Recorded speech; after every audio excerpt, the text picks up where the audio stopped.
Daming tao dito sa hydro. May dinala tayo dito ng ano.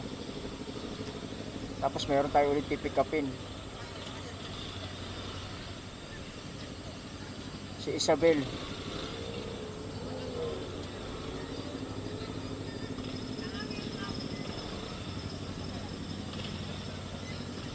Saan kaya siya dito? Grabe daming tao. Ano bang meron dyan? Outlook?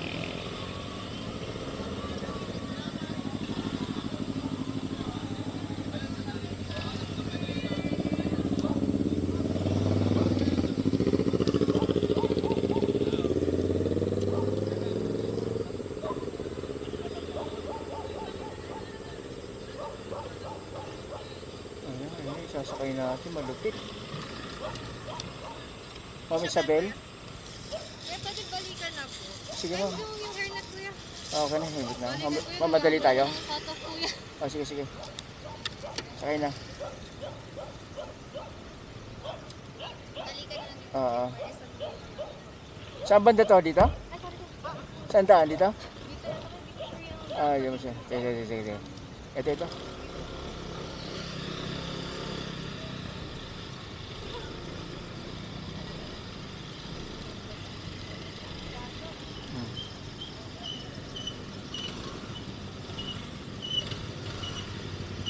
Lapit lang pa eh. No. Kailangan ako mag-report to. Opo. Before 10, oh? Ah? Before 12? 11:44. Pagdating doon, may kukunin ka lang. Magpapatatak lang ako, tapos babalik din ako. Ah, okay, sige. Ah.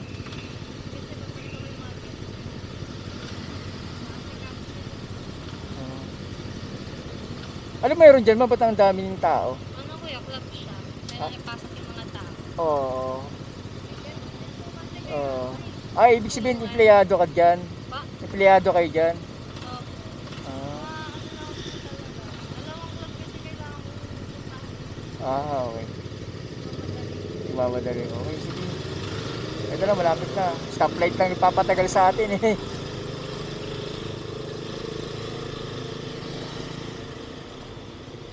Kailangan ko bumalik sa akin. Hindi sila makakapasok, wala. Pag wala, oo. Kaya pala hindi pa nag-start 'yon, ano, nakapila pa lang. Ano, kuya, nakapasok na yung iba. Ah, nakapasok na iba. Medyo mabagal-bagal po kasi. Hmm. Nakakainis. Hindi ko rin po sila maisingit kanina. Kanina pa sila nandyan. Kailangan daw po